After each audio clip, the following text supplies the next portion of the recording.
기도드렸습니다. 아멘. 하나님 말씀 찾아보시겠습니다. 여호수아 14장 9절 말씀입니다. 여호수아 14장 9절 말씀요, 한 절만 같이 읽겠습니다. 그날에 모세가 맹세하여 이르되 내가 내 하나님 여호와께 충성하였은즉 내 발로 밟는 땅은 영원히 너와 내 자손의 기업이 되리라 하였나이다. 아멘. 오늘은 일반적인 형태의 설교라기보다는요, 간증이라고 하는 게 더 맞겠습니다. 제가 직접 체험한 일은 아니지만 하나님께서 행하셨던 일, 이 땅에 우리 민족 대한민국을 위하여서 행하셨던 그 일을 나눔으로 다시 한번 그런 하나님의 은혜의 역사가 우리나라에, 우리 민족에, 또 우리 해운대 순복음교회 위에 임하시기를 간절히 바라시는 마음으로 그렇게 나누도록 하겠습니다. 역사를 통해서 보면은 때로, 그 때로가 언제인지는 오직 하나님만 아시는 것이지만 때로 성령께서 어느 개인 또는 어느 민족에게 역사하시되 특별하게 역사하시는 때가 있는 것을 보게 되어집니다.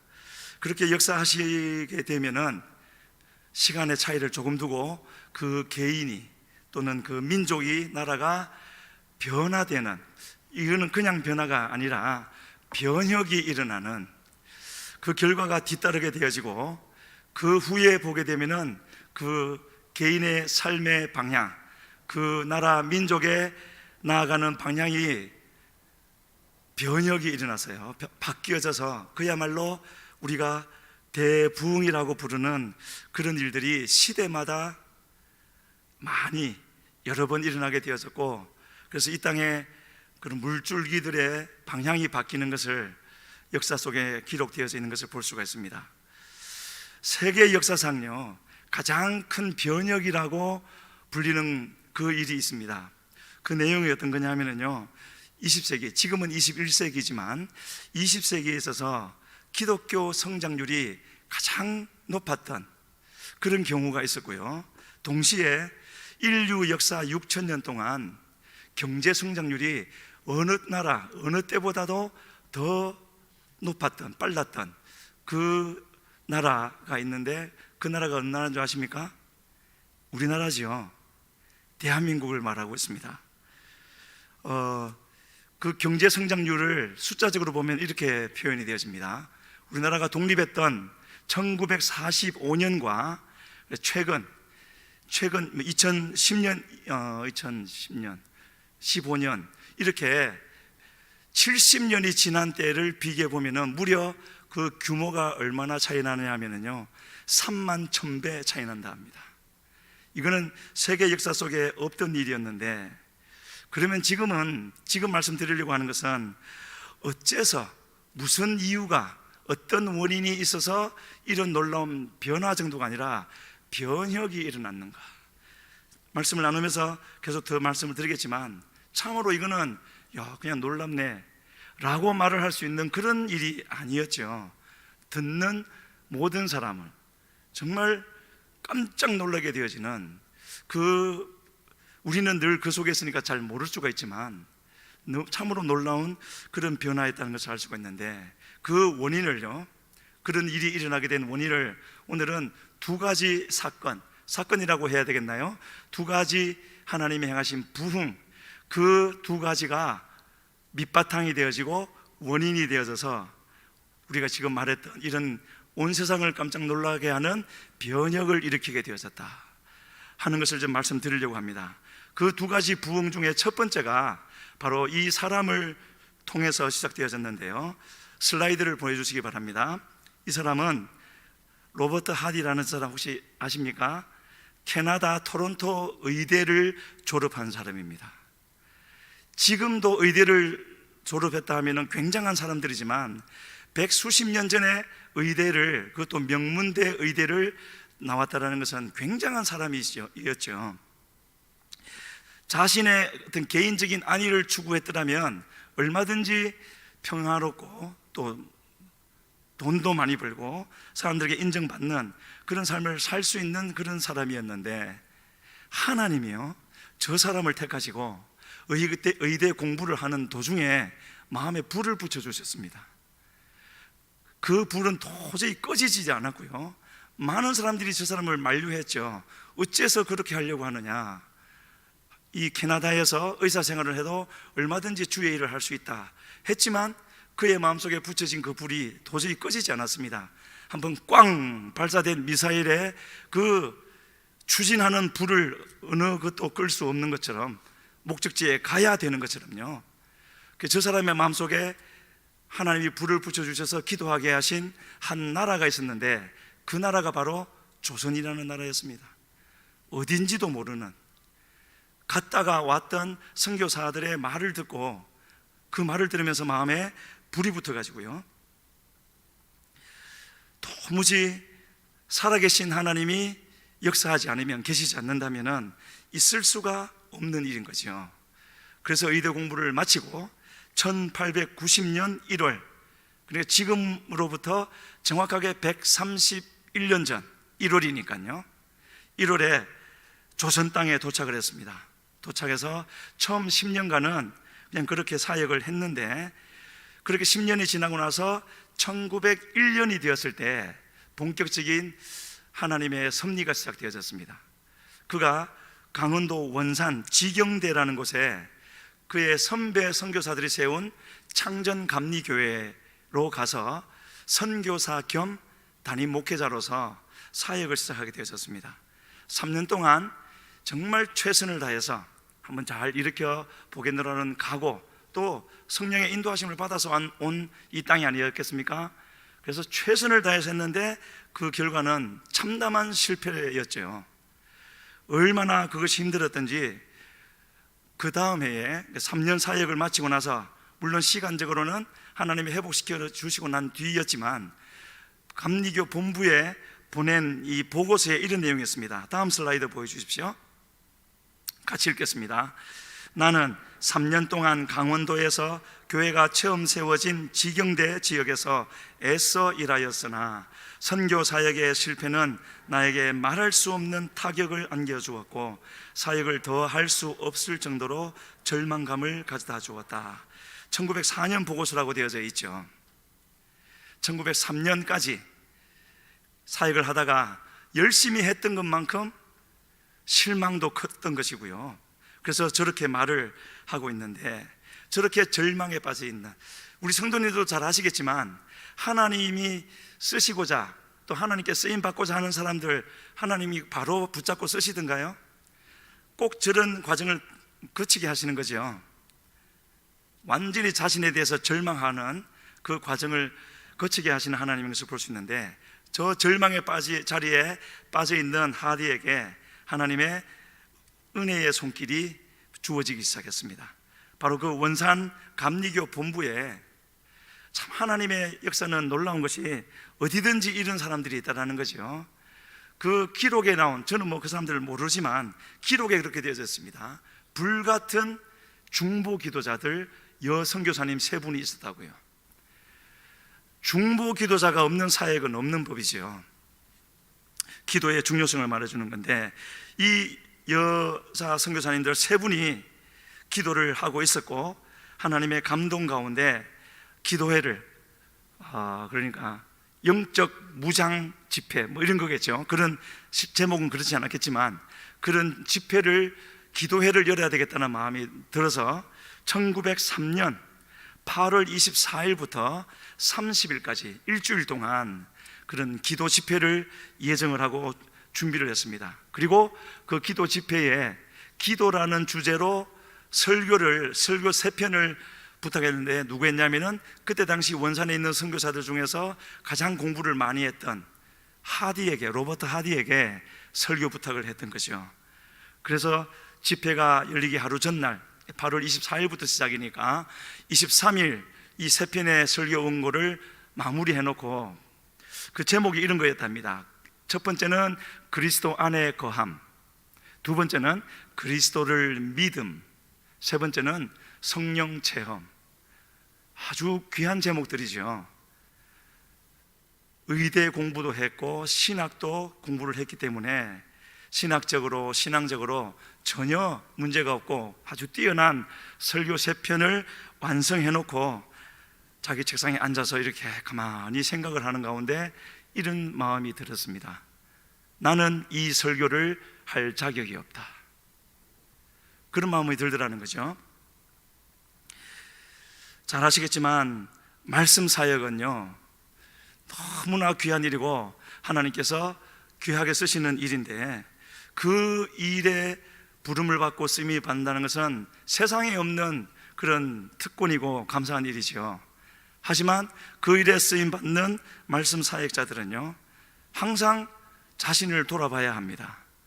내 입에서 무슨 말이 나오고 있는지, 내가 하는 그 말의 뜻을 나는 알고 있는지, 내 생활은 내가 하는 그 말을 따라가고 있는지, 이런 것을 항상 살피면서 가야 되는 것이죠. 그런데 하나님께서 하디의 마음속에 바로 그것을 생각하게 만드셨고, 자, 나는 이 설교를 할 자격이 없다 라고 이제 생각하게 되어진 거죠. 저는 이 부분을 그렇게 생각하게 되었습니다. 하나님이 이 하디가 의대 공부를 할 때 선교에 대한 부를 주셨던 그것은 참으로 큰 은혜였지만 그 은혜 이후 또 주신 가장 큰 은혜는 바로 이것을 깨닫는 것이 아니었겠는가. 나는 이 설교를 할 자격이 없다. 그렇지 않고 자격이 없는데, 실제로 자격이 없다기보다는 지금은 그렇게 할 준비가 안 되어져 있는데 자기 스스로는 괜찮은 줄 알고, 문제는 나한테 있는 것이 아니라 다른 사람들에 있어서 사역이 안 되는 줄 알고 계속 밀고 나갔다면 어떻게 되겠습니까?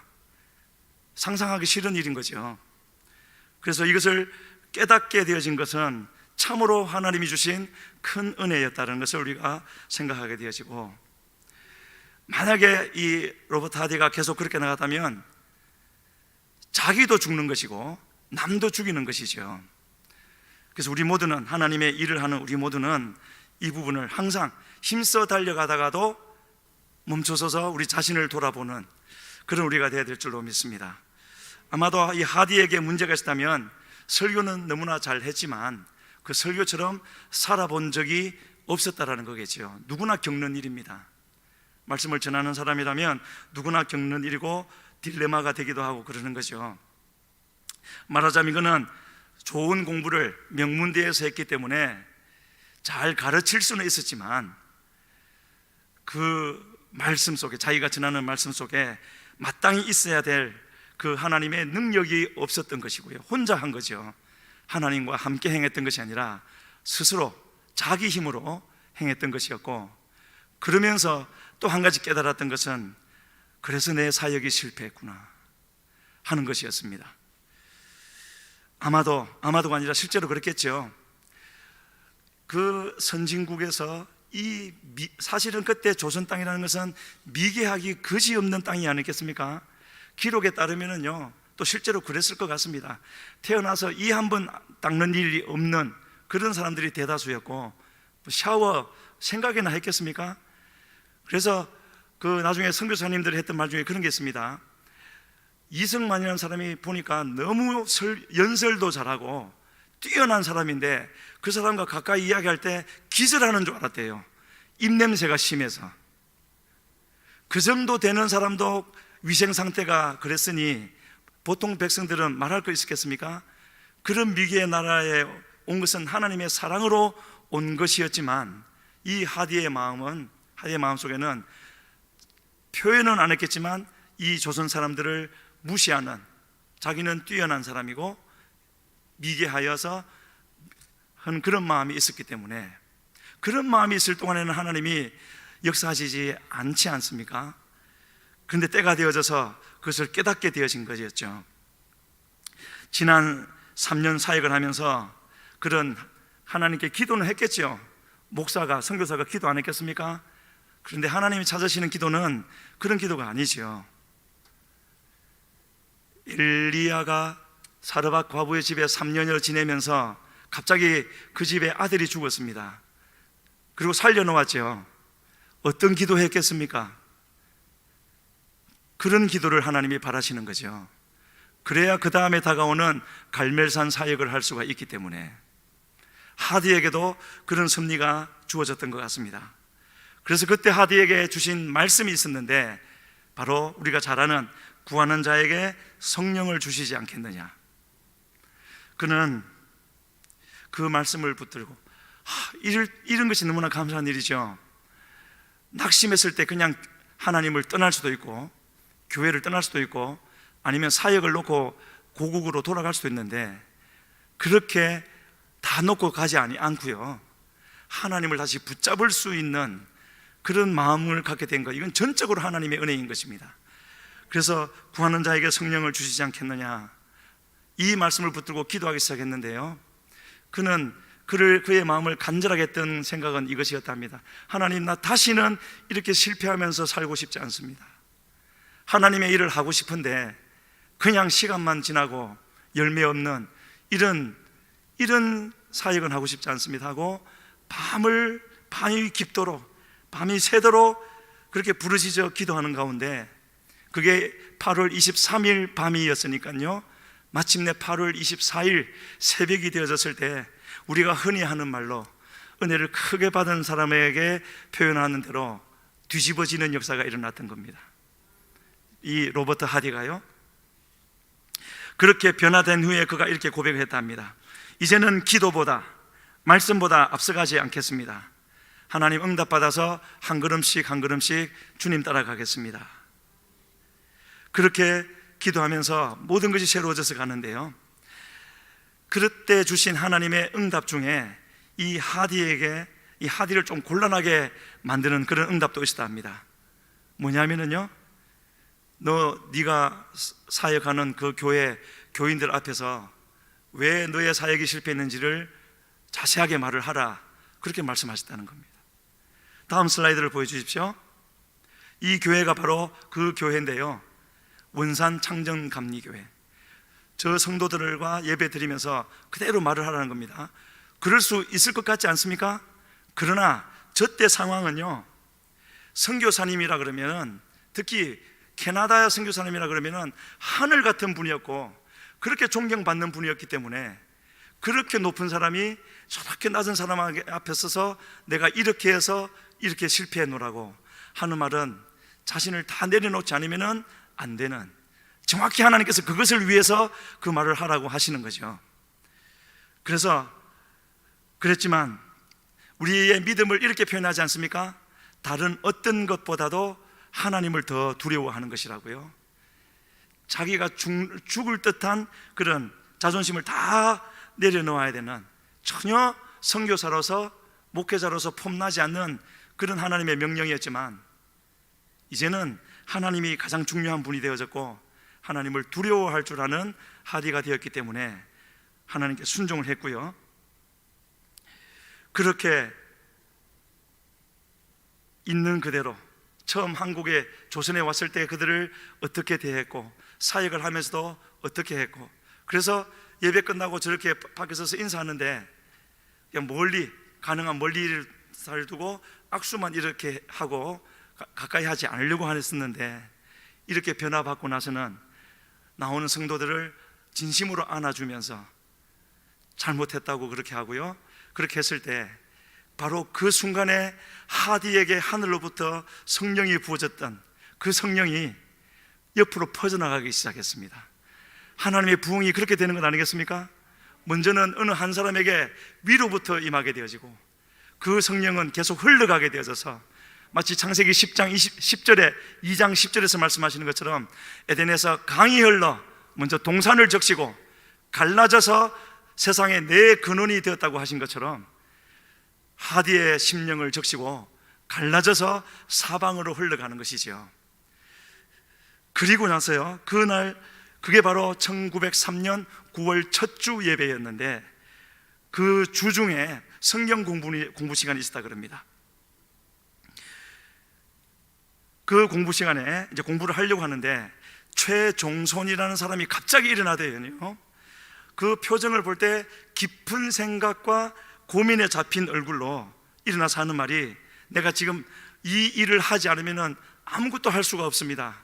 하면서 종이 여러 장에 뭘 잔뜩 써가지고는 그거를 읽기 시작했다 합니다. 그가 평생 지었던 죄들의 목록, 오래전부터 지었던 것인데요, 뭐 여러 가지가 있었겠죠. 아무렇지도 않았습니다.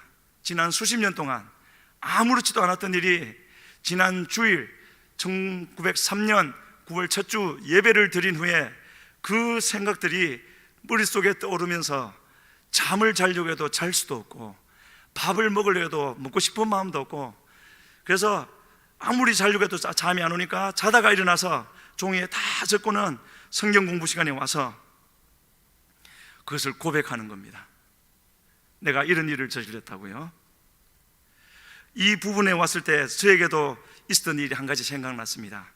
2007년 목사님이 보내주셔서 목회자 세미나, 복음학교라는 곳에서 진행하는 목회자 세미나를 갔었는데, 그 세미나는 좀 특별한 게 뭐냐면요, 월요일 새벽부터 시작해서 토요일 저녁까지 6일 동안 꼬박합니다.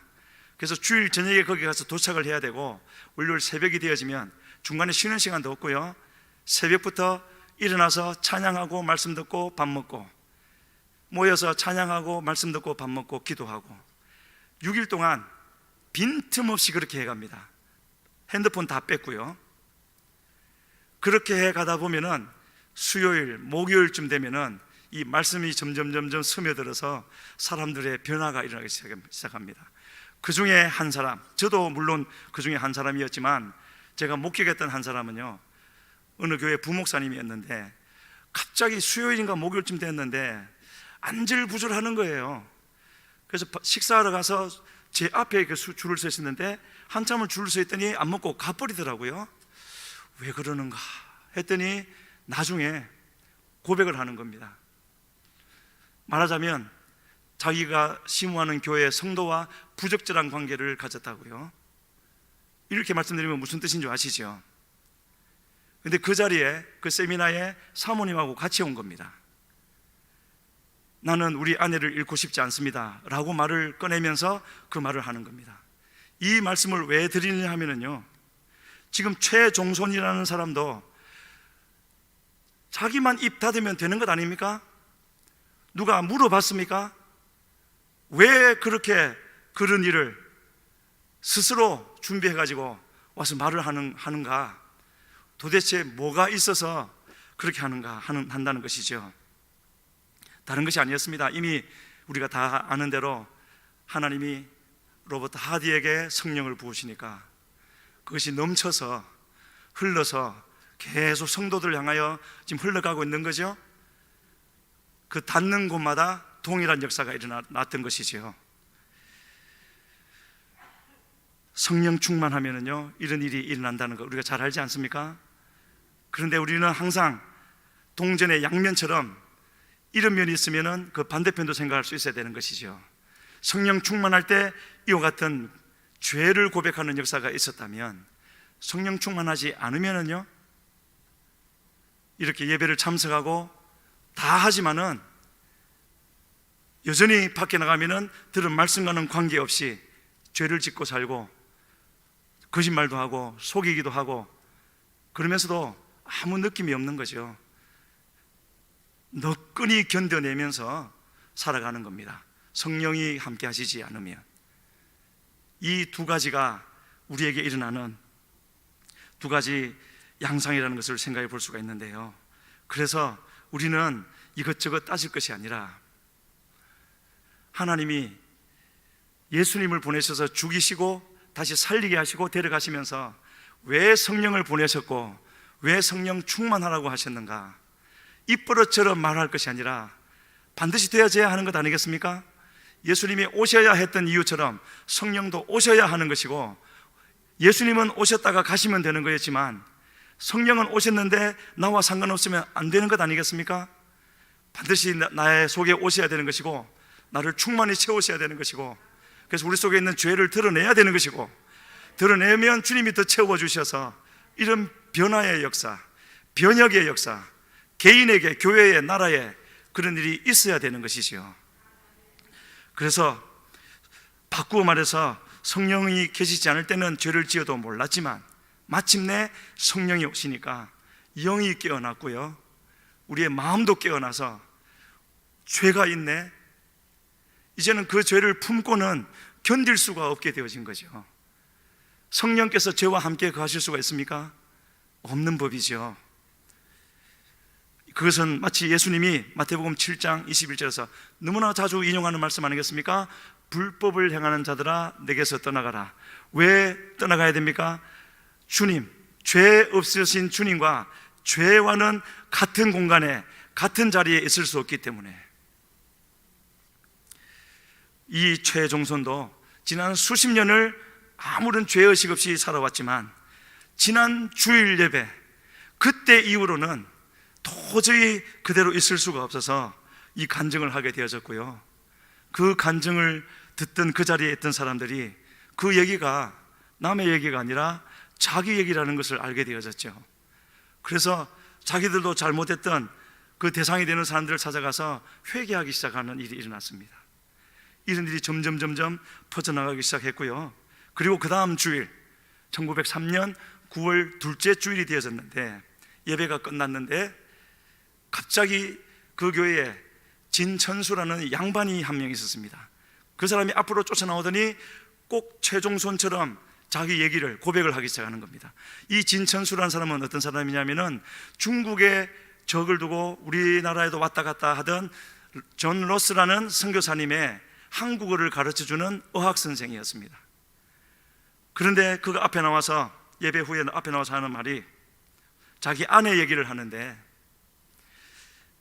그때 당시에 양반이 아니라도 그랬지만 양반들은 더 그랬죠. 바람 피우는 것은 결코 바람 피우는 것이 아니라 그냥 풍류를 즐기는 문화생활이고 그런 것이었죠. 아내가 있고 첩이 있고 아끼는 기생이 또 따로 있고 전혀 문제가 되지 않는 교회를 다녀도요. 요즘도 그렇다고 그러죠. 배우자 외에 애인이 없으면 바보 취급당한다고요. 그 진천수는 그 아내가 이제 병들어서 죽어가는데, 병들어 죽어가는 아내를 막 욕을 하고 돌봐주기는커녕 그렇게 했었는데 마침내 그 아내가 죽었습니다. 근데 죽던 날 그렇게 울더라는 거죠. 진천수가 슬퍼서 우는 것이 아니라, 그 아내가 죽던 날이 어떤 날이었냐면은 자기 친구들과 함께 돈을 모아서 기생들 부르고 좋은 술을 갖다 놓고 파티하기로 한 날이었는데, 아내가 죽어서 장례식을 치러야 되니까 파티를 못 간다고 억울해서 울었던 겁니다. 그 얘기를 예배 끝나고 앞에 나와서 하는 것이죠. 다 하면서 뭐라 그랬냐면요, 이제 나는 음란을 벗고 경건하고 깨끗하게 살기를 원합니다. 나를 위해서 기도해 주십시오. 그렇게 말을 할 때 그 자리에 앉아있던 바람피던 모든 남자들이 회개하기를 시작하는 겁니다. 그래서 날마다 교회에 모일 때마다 이런 죄를 고백하는 역사가 있었고요, 또 원산부흥, 이런 모든 것을 묶어서 원산대부흥이라고 부르는데요, 원산대부흥의 대표적인 사건 하나가 윤성근이라는 사람의 양심 있는 돈, 가장 깨끗한 돈, 그 말인데요, 이 사람은 역시 그 부흥의 역사 가운데 성령 체험을 하고 기도를 하기를 이렇게 했다 합니다. 하나님, 그동안에 내가 지었던 모든 죄 하나도 남김없이 다 기억나게 하시고 다 회개하게 하시고 다 용서받아서 그리스도의 정결한 신부가 되어져서 주님께 갈 수 있도록 도와주시옵소서. 주님은 그의 기도를 들으셨고, 많은 그 죄들 중에서 한 가지 특별히 기억난 것은, 그가 20년 전 인천에 있는 조폐공사에서 일을 할 때, 그때 격리 직원이 실수를 해서 받아야 할 월급보다 훨씬 더 많은 돈이 한번 나왔다 합니다. 자기가 잘못한 거 아니니까 그냥 받고 말았는데 그걸 생각나게 하신 거죠. 그래서 이거는 반드시 해결해야 된다. 지난 20년 동안의 화폐 가치를 다 따지고 20년 동안의 이자도 다 따져서 원산에서 인천까지 2주 동안 걸어서 가서 그 돈을 전달하고 왔다는 거죠. 그렇게 하는 것을 보고 로버트 하디 선교사님은 이 윤성근의 돈은 가장 양심적인 돈이다 해서 양심전이라는 말이 나오게 되었고요, 그 말을 들은 사람들이 똑같이 회개하면서 그런 문제들을 해결하기 시작했습니다. 그랬더니 이제 이 원산에서 또는 그 다른 도시들에서 이게 무슨 일이냐, 아니 도대체 교회에 뭐가 있길래 사람들이 저렇게 되고 있느냐, 성령이 뭐냐 하는 말이 퍼지기 시작했고요. 그러면서 원산뿐만 아니라 점점 더 넓은 곳으로 널리 퍼지기 시작했다는 거죠. 이 원산 대부흥은요, 백성들, 아주 밑바닥에 사는 백성들에게 새로운 생명이 부어져서 일어난 일인데, 잘 아시지 않습니까? 한 나라를 변혁시키기 위해서, 물론 여기에서 변화가 일어나면 좋은 일이지만 나라 전체가 변화되기 위해서는요, 반드시 지도자들이 변해야 되는 것입니다. 그래서 하나님께서 한 가지 일을 더 행해 주셨는데, 다음 슬라이드 보여주십시오. 오늘 본문인 여호수아 14장 9절 다시 한번 읽겠습니다. 그날에 모세가 맹세하여 가로되 내가 나의 하나님 여호와를 온전히 좇았은즉 내 발로 밟는 땅은 영영이 너와 내 자손의 기업이 되리라 하였나이다. 성령으로 충만케 되어진 이 로버트 하디에게 저 말씀을 주셨고요. 그래서 로버트 하디에게 이제는 말씀 초청이 계속해서 들어오게 되어졌고, 가는 곳마다 동일한 역사가 일어나는 겁니다. 점점점 그렇게 되어져 갔고요. 하나님이 또 한 가지 일을 이루셨습니다. 대한민국을 쓰시기 위해서 오늘날 같이, 지금 당장의 모습은 좀 아쉬웠지만 지난 오랫동안 하나님 우리나라를 쓰셨지 않습니까? 그렇게 쓰시기 위해서 또 한 가지 일을 이루셨는데, 바로 그 일은 어디에서 일어났냐면은 한성 감옥이라는 곳에서 일어났습니다. 한성 감옥은 흉악범들, 역적들만 가두는 곳인데, 특히 어느 한 방은 역적들만 모아놓은 방이 있었습니다. 사실 그들은 역적이 아니라 그때 당시로 하나님 나라를, 대한제국, 조선이죠, 나라를 가장 사랑하는 애국자들이었지만 친러, 친일, 친중, 그야말로 진짜 역적들에 의해서 가짜 역적으로 몰려서 감옥에 들어온, 앞으로 이 나라를 이끌어가게 되어질 그런 사람들이 모여있는 곳이었습니다. 거기에 하나님이 역사하셔서 그 40명의 사람들이요 다 변화되게 됐고, 그리고 그 사람들이 이후에 각계각처에, 이름을 지금 다 말씀드리면 아시는 분도 많을 겁니다. 모든 분야에 흩어져서 우리나라를 이끌어서 6.25 후에 한강의 기적으로 이어지는 바로 그 일에 중추적인 역할을 했던 사람들이 바로 그 한성 감옥, 흉악범, 역적들이 모여있는 그 감옥 안에 다 있었던 겁니다. 거기에 하나님이 성령으로 역사하셔서, 그 첫 번째가 이승만이라는 사람이었는데요, 거기서 1899년 이 한성 감옥에서 이승만은 예수님을 만나게 되어졌는데, 다음 슬라이드 보여주십시오. 그가 이런 말을 했습니다. 그의 자서전에 나오는 말인데요, 같이 읽어보겠습니다. 오로지 남은 하나의 희망은 한국 사람을 거듭나게 하는 것이고 그 길은 기독교 교육이다. 나의 인생 목적은 이 길을 위해 준비하는 것이었다. 그때 당시에 지금 뭐라고 말했습니까? 오로지 남은 하나의 희망. 왜 그렇겠습니까? 나라는 거의 망했습니다. 일본에게 거의 넘어간 상태였고요, 아무리 희망이 없죠. 지도자들도 다 썩어버렸기 때문에. 그래서 오로지 남은 하나의 희망은 한국 사람을 거듭나게 하는 것이라고요. 그것은 기독교 교육이라고. 그러면서 자기의 인생 목적을 뭐라고 말하고 있습니까? 이 길을 위해 준비하는 것이라고요. 우리의 인생 목적은 어디에 있습니까? 그래서 이제 예수를 만나자마자 그가 했던 말이, 그가 깨달은 것이 바로 이것이었고요. 이렇게 변화되어져 가는 이 젊은이, 청년을 두고 그때 당시 한성에서, 경성에서 사역을 하고 있던 20여 명의 선교사들이 적극적으로, 집중적으로 이 이승만을 교육시키고 지원을 하기 시작했습니다. 그래서 무기형을 받고 들어와 있었는데 사형을 언도받았죠. 고종에게 이 사람을 방면해야 됩니다, 풀어줘야 됩니다 하고 탄원도 하고요, 또 계속해서 영어로 된 책, 중국어로 된 책, 일본어로 된 책, 우리나라 말로 된 책을 구할 수 있는 대로 다 넣어줘서 그때 당시 조선에서 최고로 수준이 좋은 도서관이 그 한성 감옥에 있었다 그럽니다. 그 정도로 성경을 공부하고 많은 책들을 공부하던 가운데 이런 말을 했습니다. 다음 슬라이드 보시겠습니다. 같이 읽겠습니다. 저 계명한 나라들에서는 사람의 몸이나 집안이나 나라가 하나님의 도로서 구원을 얻었고, 저 열리지 못한 나라들에서는 사람의 몸이나 집안이나 나라가 사람의 도로 인하여 고초와 환난 멸망을 면하지 못하여도 종시 깨닫지 못하고 예수교가 가는 곳마다 변혁하는 힘이 생기나니 대한 장래의 기초는 오직 예수교라.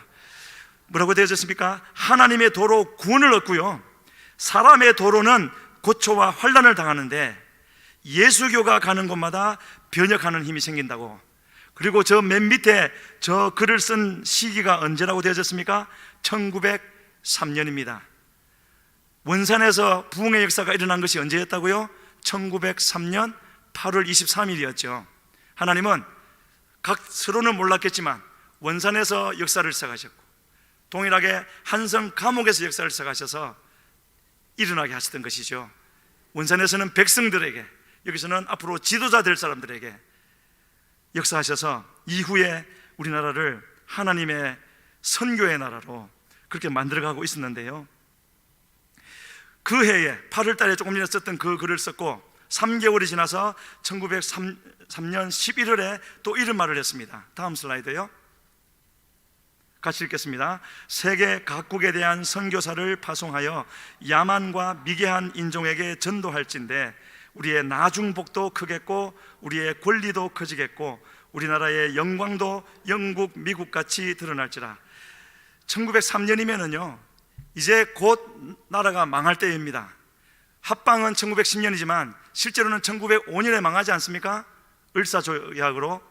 근데 1903년 아직도 감옥에 있는 사람이 뭐라고 말을 하고 있습니까? 세계 각국에 대한 선교사를 보낸답니다. 교회도 없는 나라에서 무슨 세계 각국에 대한 선교사를 보내고 미개한 인종을 전도한다고 합니다. 그렇게 하면 우리의 나중복이 클 것이라고요. 저게 어떻게 가능한 것이죠? 우리나라의 영광이 영국, 미국, 당시 세계 최강대국 영국, 미국같이 드러날지라. 어떻게 저런 말을 할 수가 있습니까? 성령이 오셔서 앞으로 선교 한국에 대한 비전을 허락해 주신 것이었죠. 앞으로 1년이나 더 있어야 석방되는 사람이었지만 감옥에 있으면서 성령으로 충만해지고 성경을 가까이 하고 할 때 하나님께서 그의 눈을 열어주셔서 이 모든 것을 보게 해주셨던 것입니다. 그래서 여기 나온 우리의 나중복이 클 것이라는 것이 오늘 서두에서 말씀드린 대로 기독교 성장률 1위, 경제 성장률 지난 6,000년 동안 1위, 그 일이 일어나게 되어지는 것이죠. 이렇게 원산에서 또 한성에서 선교사들이 이 두 번째 일을 놓고 다들 논란에 빠졌습니다. 무슨 논란이냐면은 영국, 캐나다, 미국, 호주 여기에 선교사들은요 몇백 년 전부터 전 세계에 많은 나라들 100여 개국 이상의 선교를 시작했는데 선교가 열매를 맺혔지만은요 항상 시작은 가난한 사람들 그렇게 시작되어지는데 이상하게 이 조선 땅에는 선교사가 도착한 지 20년밖에 되지 않았는데 어떻게 앞으로 나라의 지도자가 될 엘리트들이 그것도 한꺼번에 40명이 이제 나라를 하나님의 말씀 위에 세우겠다고 하는 일이 있는가? 그들로서는 깜짝 놀랄 일이었던 것입니다. 그래서 1905년 9월 1905년 11월에 을사조약이 맺어집니다. 나라 망하는 때지요. 그로부터 두 달 전 1905년 9월에 한국 감리교라는 잡지에 이런 글을 선교사님들이 실게 되어집니다. 같이 읽겠습니다. 하나님께서 어떤 목적으로 이 나라에 그의 능력을 그토록 놀랍게 현시하시는가? 하나님이 단지 한국만을 구원하시려고 하시는가? 아니면 한국을 영적 누룩으로 삼으시려는 것인가? 우리는 하나님께서 한국을 황인종을 복음화하시기 위한 도구로 만드시려고 계획하심을 믿는다. 한국에 들어와 있는 외국 선교사님들의 말이었습니다. 여기서 우리는 뭐를 생각하고 해야 되겠습니까? 말씀드린 대로 두 달만 있으면 을사조약이 맺어져서 고종은 황제였지만 일본의 이토 히로부미 통감정치라는 그 사람으로부터 월급을 받는 황제였습니다. 이미 망했다는 뜻이죠. 그런데 하나님은 그 상황에서 부흥을 일으키고 계셨습니다. 하나님이 하시고자 할 때는 지금은 나라가 조금 힘들거나 조금 어렵거나 그런 때가 아니지 않겠습니까? 망한 것과 똑같은 상황이었지만 하나님이 하시고자 할 때 원산에서, 한성에서 그 말로 할 수 없는 상황에 있는 사람들을 통해서 하나님은 일을 시작하셨고, 그랬더니 오늘날과 같은 지금 대한민국의 위상이 딴지는 잘 알지 않습니까? 비록 최근에는 내려가고 있긴 하지만은요. 그래서 그 일이 지금 방금 그 일이 1900 다음 슬라이드 보고 말씀 나누겠습니다. 그래서 그 다음에 1906년 사무엘 무어 선교사님이 이런 말을 했습니다. 같이 읽겠습니다. 한국의 사명은 무엇인가? 가난하고 멸시받고 압박받는 한국이 장차해야 할 역할은 칠흑 같은 동방의 어둠에 진리의 빛을 가져다 줄 하나님의 선포자가 되는 것이다. 한국은 동방을 밝히는 유일한 등불, 곧 기독교 등불이 되어야 한다 라고 1906년에 사무엘 무어 선교사님이 했고요. 바로 저 1906년에 그 다음에는 어떤 해입니까? 평양의 대부흥이 일어나야 될 해죠. 그래서 그 한 해 전인 1906년 평양에서도 부흥을 사모하기 시작했습니다. 그래서 내년 초에 1월 달에 사경회를 열자 하고 준비를 하고 있었는데, 그 준비를 주도했던 사람이 우리가 잘 아는 길선주 장로님, 이후에는 목사님이 되겠지만 장로님이었고, 이분은요 원래 돌을 닦던 분이었다 합니다. 그리고 그 분야에 상당한 일가견을 이루었던 분이기 때문에 자기가 늘 하던 대로 이 사경회를 준비하면서 새벽 예배를 하자 그렇게 했고, 그렇게 준비해서 1907년 1월에 사경회를 시작했는데 말할 수 없는 원산 대부흥과는 또 비교가 되지 않는 부흥의 역사, 지금은 평양 대부흥의 말씀을 드리려고 하는 것이 아니니까요, 이 부흥의 역사가 일어났습니다. 다음 사진을 보면은 평양 사경회 때 모였던 그 사진이 있는데요, 1000명이 모였다 그럽니다. 그 이전과는 비교할 수 없는 상황이라는 것이죠. 한 부분, 이 부분을 읽으면서 제 마음속에 와닿았고 제 마음을 쳤던 한 부분은요, 이 평양 대부흥이 일어나니까 한 사람 일어나서 자신의 죄를 고백하고 나는 죄인입니다 고백하고 그냥 쓰러졌다 그럽니다. 쓰러져서 하는 말이 아니라 자신이 죄인이라는 완전한 고통 속에서 주먹으로 가슴을 쳤다고요. 쓰러져서. 저는 이 부분이 너무나 사모되어집니다. 자신이 죄인이라는 완전한 고통 속에서 주먹으로 가슴을 쳤다고요. 하나님의 은혜가 얼마나 임했길래 그렇게 했겠습니까? 그랬더니 사람들이 물밀듯이 모이기 시작했고, 그리고 부흥은 평양에서 일어났는데 조선 팔도 전역에서 이런 유사한 부흥의 역사들이 일어나기 시작했다는 겁니다. 이 일은 전 세계가 깜짝 놀랄 일이었고, 지금도 선교 보고대회 하면은 에딘버러 선교대회가 가장 권위가 있는 곳입니다. 그때 1910년 에딘버러 선교대회 때 이런 보고가 이루어졌습니다. 다음 슬라이드 보시겠습니다. 제가 읽어드리겠습니다. 나왔습니다. 같이 읽겠습니다. 지난 몇 년간 한국 선교 역사의 가장 현저한 특징은 한국의 대부흥이었다. 그것은 진정한 오순절이었다. 5만 명의 한국 기독교인은 정화시키는 부흥의 불을 통과했고, 그 경험을 통해 오늘 한국 교회는 죄의 무시무시한 성격, 구원하시는 그리스도의 권능, 기도의 능력, 하나님의 임재를 알게 되었다. 뭐라고 적혔습니까? 1910년 에딘버러 세계 선교대회.